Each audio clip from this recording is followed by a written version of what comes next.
está cheia de violência. Muito obrigado.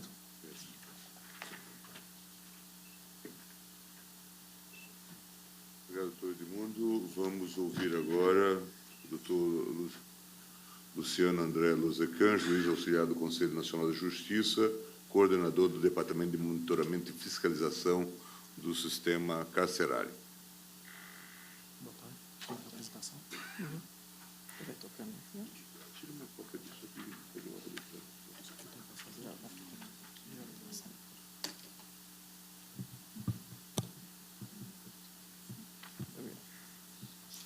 Excelentíssimo senhor ministro Gilmar Mendes, relator para o recurso extraordinário que deu origem a esta audiência, excelentíssima senhora subprocuradora-geral da República, doutora Raquel Dorges, autoridades em nome de quem saúdo as demais autoridades já nominadas pelo protocolo, senhoras e senhores.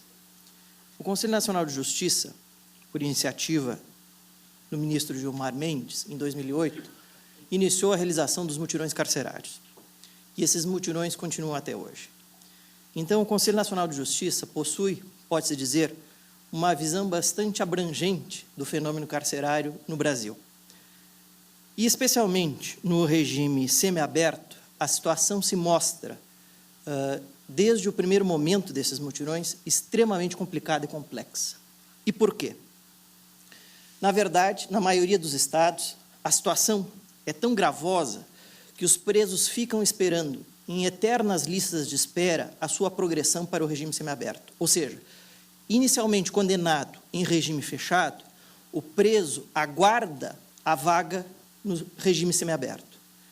Esta lista de espera, na verdade, ela é absolutamente ilusória. Por quê?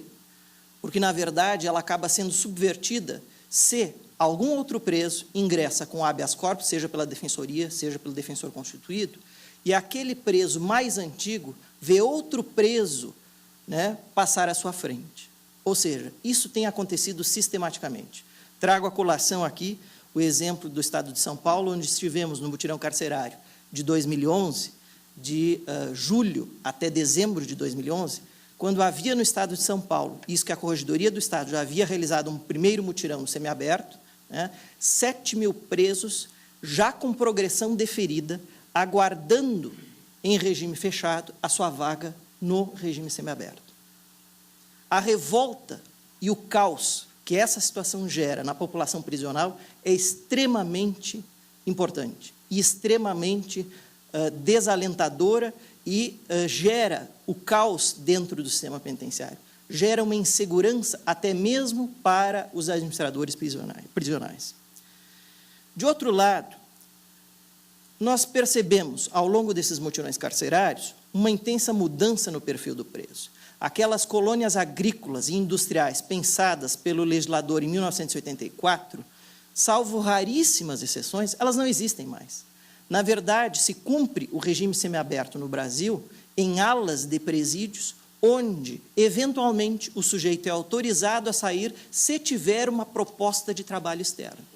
Do contrário, ele fica também aguardando, no que apelidamos de regime semifechado, a proposta de trabalho ou a existência de um pacto entre o Estado e uma empresa para poder sair para o trabalho externo. Ou seja, a total inadequação desse modelo à realidade nacional. Ou seja, as colônias agrícolas e industriais não foram implantadas e não funcionam dessa maneira em nosso país. Aqui mesmo, no Distrito Federal, por ocasião de inspeção realizada pelo Conselho Nacional de Justiça em outubro de 2012, havia, na penitenciária do Distrito Federal 2, 854 presos do regime semiaberto em regime fechado, aguardando eventual e futura proposta de trabalho para poderem sair dentro desse sistema para exercerem alguma atividade laborativa. E se sabe que no Distrito Federal, né, o número de indústrias e a possibilidade de trabalho é muito menor do que em outras unidades da Federação.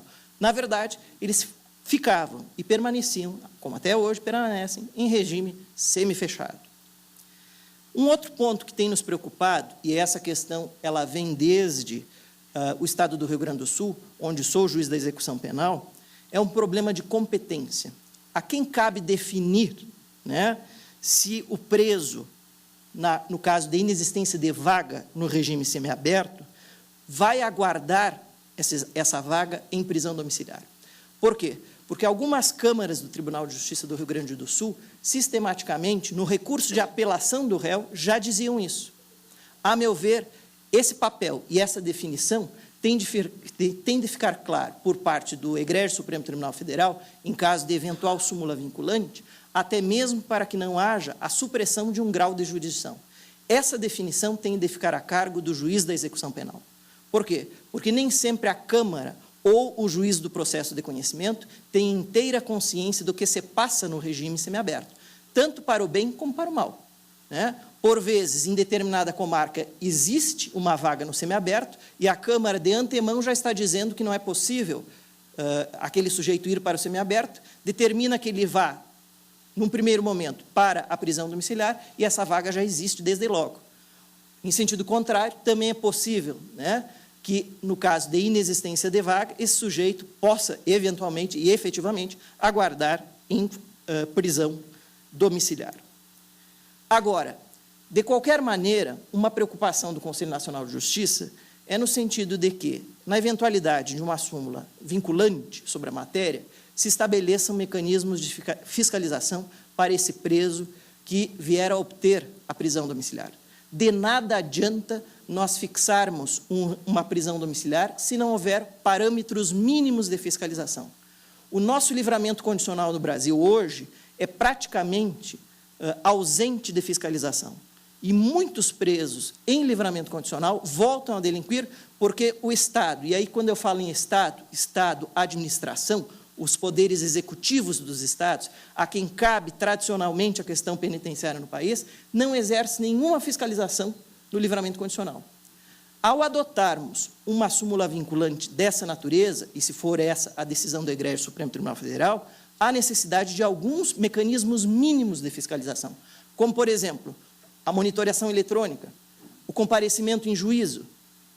Ou seja, estes estabelecimentos de critérios devem ficar a cargo do juiz da execução penal, que vai verificar, caso a caso, se é ou não possível deferir aquela prisão domiciliar a determinada pessoa.